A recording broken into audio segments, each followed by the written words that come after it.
అందరికీ నమస్తే అండి. సీఎం చంద్రబాబు నాయుడు గారు నిన్న క్యాబినెట్ మీటింగ్లో ఒక కీలకమైన కామెంట్ చేశారు.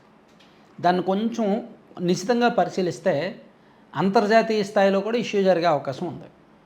అంటే చంద్రబాబు గారు ఆషామాషిగా అన్నారో ఏ ఉద్దేశంతో అన్నారో కానీ కొంచెం ఆయన ఏమన్నారంటే సింగపూర్ వెళ్ళి మరీ సింగపూర్ మంత్రులను బెదిరించారు, ఇక్కడ వాళ్ళని బెదిరించారు, సింగపూర్ మంత్రుల మీద ఇక్కడ కేసులు పెట్టారు, వేధించాలని చూశారు, ప్లస్ ఒక టీం సింగపూర్ వెళ్ళి కూడా అక్కడ బెదిరించి వచ్చారు అని చంద్రబాబు నాయుడు గారు అన్నారు. వాళ్ళు అంతగా బెదిరించారు కాబట్టి నేను ఇప్పుడు వెళ్ళి వాళ్ళని కన్విన్స్ చేసి మనతో ఒప్పందం చేసుకోమన్నా వాళ్ళు చేసుకోని అంటున్నారు, మనతో భాగస్వామి అవ్వాలన్నా వాళ్ళని అవనంటున్నారు, అమరావతి నిర్మాణంలో పాలు పంచుకోవాలన్నా వాళ్ళు రానంటున్నారు. సో చివరికి విశాఖపట్నంలో ఒక జీఏఎస్ మీటింగ్ జరుగుద్ది అంటే అక్కడికి రమ్మంటే వస్తానన్నారు తప్ప అమరావతి విషయంలో కల్పించుకోవట్లేదు, ఒప్పందం చేసుకోవట్లేదు, వాళ్ళు అంత యాక్టివ్గా ఇంట్రెస్ట్ చూపించడం లేదు. దానికి కారణం గత ప్రభుత్వం వాళ్ళని అలా వేధించింది అని చెప్పారు. ఇక్కడ నాకు కొన్ని డౌట్లు ఉన్నాయి. సింగపూర్ దేశం వెళ్ళి అక్కడ వాళ్ళని వేధిస్తే వాళ్ళు ఊరుకుంటారా? పోనీ ఎక్కడి నుంచే సింగపూర్ వాళ్ళకి నోటీసులు ఇచ్చినా లేదా మెయిల్స్ పంపించినా, అఫీషియల్ మెయిల్స్ పంపించినా వాళ్ళు ఊరుకుంటారా? సింగపూర్లో ఏ తెలుగు వ్యక్తినో, ఏ వ్యాపారస్తున్నో, లేదంటే ఏ నేరస్తున్నో వీళ్ళు మెయిల్ చేసి బెదిరించారంటే అర్థం ఉంది.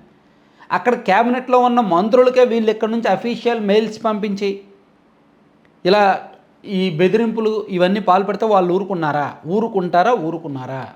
అది నాకు డౌట్. సింగపూర్ వాళ్ళు ఎందుకు ఊరుకోవాలి?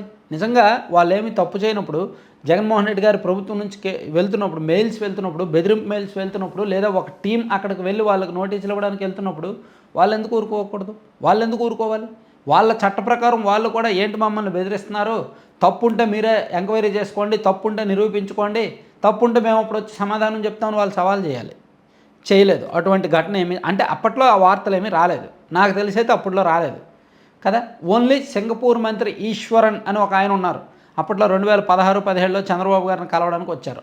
ఆయన విషయంలో మాత్రమే సాక్షిలో ఒక వార్త వచ్చింది తప్ప అతన్ని తొలగించారు, మంత్రివర్గం నుంచి తొలగించారు, అవినీతి కేసుల్లో ఇరుక్కున్నాడు ఆయన అని అప్పట్లో 2022-23లో ఒక వార్త వచ్చింది తప్ప అంతకుమించి ఇంకేమీ లేదు. సో ఇక్కడ చంద్రబాబు గారు చెప్తున్నట్టు నిజంగా సింగపూర్ మంత్రులని, సింగపూర్ ప్రభుత్వాన్ని బెదిరిస్తే వాళ్ళు ఎందుకు చట్ట ప్రకారం చర్యలు తీసుకోలేదు? ఒకటి. పోనీ వాళ్ళు తీసుకోలేదు, ఓకే. ఇక్కడ ఇంటర్నేషనల్ అఫైర్స్కి సంబంధించి అంటే విదేశీ వ్యవహారాలకు సంబంధించి కొన్ని రూల్స్ ఉంటాయిగా, కొన్ని నిబంధనలు ఉంటాయిగా. అది అతిక్రమించి వీళ్ళు మెయిల్స్ పెట్టినప్పుడు, అఫీషియల్ మెయిల్స్ పెట్టినప్పుడు ఇప్పుడు ఈ ప్రభుత్వం ఎందుకు దాని మీద ఎంక్వైరీ వేయకూడదు? లేదా కేంద్ర విదేశాంగ శాఖ వాళ్ళు ఎందుకు ఎంక్వైరీ వేయకూడదు? అసలు 2019 నుంచి 2024 మధ్యలో సింగపూర్ ప్రభుత్వాన్ని లేదా సింగపూర్లో పనిచేసిన మంత్రులను ఇక్కడ ఎవరెవరు బెదిరించారు? వాళ్ళ మధ్య ఎటువంటి కమ్యూనికేషన్ జరిగింది? ఆ మెయిల్స్ ఏంటి? పర్సనల్ మెయిల్స్ నుంచి పంపించారా, అఫీషియల్ మెయిల్స్ నుంచి పంపించారా? పర్సనల్ మెయిల్స్ నుంచి పంపిస్తే ఎవరు పంపించారనేది వాళ్ళ మీద కేసు పెట్టవచ్చు. అఫీషియల్ మెయిల్స్ నుంచే ఇటువంటివన్నీ జరిగితే దాన్ని మొత్తం ట్రేస్ చేసి ఆ డిపార్ట్మెంట్ మీద ఎంక్వైరీ వేయొచ్చు. అంటే ఇది చాలా సీరియస్ ఇష్యూ. ఏదో చంద్రబాబు నాయుడు గారు రాజకీయంగా ఒక రాయేద్దాం, లేదా వైసీపీని ఇరుకుని పెడదాం, డిఫెన్స్లో పెడదాం, లేదా ప్రజలకు సమాచారం తెలియజేద్దాం, ప్రజలే డిసైడ్ అవుతారు అనే ఉద్దేశంతో ఏదో అంటే అన్నారేమో, ఫ్లోలో అంటే అన్నారేమో. కానీ డెప్త్గా ఆలోచిస్తే నాకేమనిపిస్తుందంటే ఒక రాష్ట్ర ప్రభుత్వం ఒక పరాయి దేశంలో ఉన్న కేంద్ర ప్రభుత్వాన్ని, జాతీయ స్థాయి ప్రభుత్వాన్ని ఇరుకున పెట్టింది, బెదిరించింది అని ఒక సీఎం వ్యాఖ్యానించారు అంటే దాని మీద ఎంక్వైరీ లేకుండా ఎందుకు వదిలేశారు? వాళ్ళైనా వీళ్ళైనా దాని మీద చట్టబద్ధంగా ఎందుకు వెళ్ళట్లేదు? వాళ్ళైనా వీళ్ళైనా తప్పు లేకుండా విదేశీ వాళ్ళను బెదిరిస్తే వాళ్ళు ఊరుకుంటారా? అది నా డౌట్. సింగపూర్ వాళ్ళని వెళ్ళి మరీ బెదిరించారని చెప్పి ఈరోజు ఈనాడు, ఆంధ్రజ్యోతిలో కూడా పెద్ద పెద్ద వార్తలు వేశారు. నిన్న సీఎం గారు కూడా క్యాబినెట్లో చెప్పారు. సో ఇంత చేతగాని వ్యవస్థ కాదు కదా మంది. సింగపూర్ వాళ్ళు ఏమంత చేతగాని ప్రభుత్వం కాదు కదా వాళ్ళది. పలానా ప్రభుత్వం వాళ్ళు మనకు మెయిల్స్ పెడుతున్నారు, వేధిస్తున్నారు, వాళ్ళని రమ్మనంటారా మాట్లాడదాం, ఏంటో చూడండి, వాళ్ళ సంగతి ఏంటో చూడండి అంటారుగా.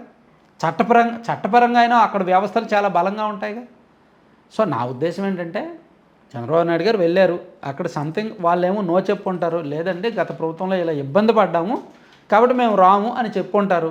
దాన్ని చంద్రబాబు నాయుడు గారు కొంచెం మసాలా దట్టించి వేధించారు, బెదిరించారని చెప్తున్నారు. నిజంగా వేధిస్తే, నిజంగా బెదిరిస్తే ఈ ప్రభుత్వం ఊరుకోకూడదు. జగన్మోహన్ రెడ్డి గారి ప్రభుత్వంలో ఎవరెవరైతే సింగపూర్ వాళ్ళని బెదిరించారో వేధించారో వాళ్ళ మీద ఒక సిట్ వేసి ఒక ఎంక్వైరీ వేసి వాళ్ళ మీద చట్ట ప్రకారం చర్యలు తీసుకోవాలి. లేకపోతే మాత్రం ఉత్తుత్తి కామెంట్లు కుదరదు అన్నమాట. Thank you.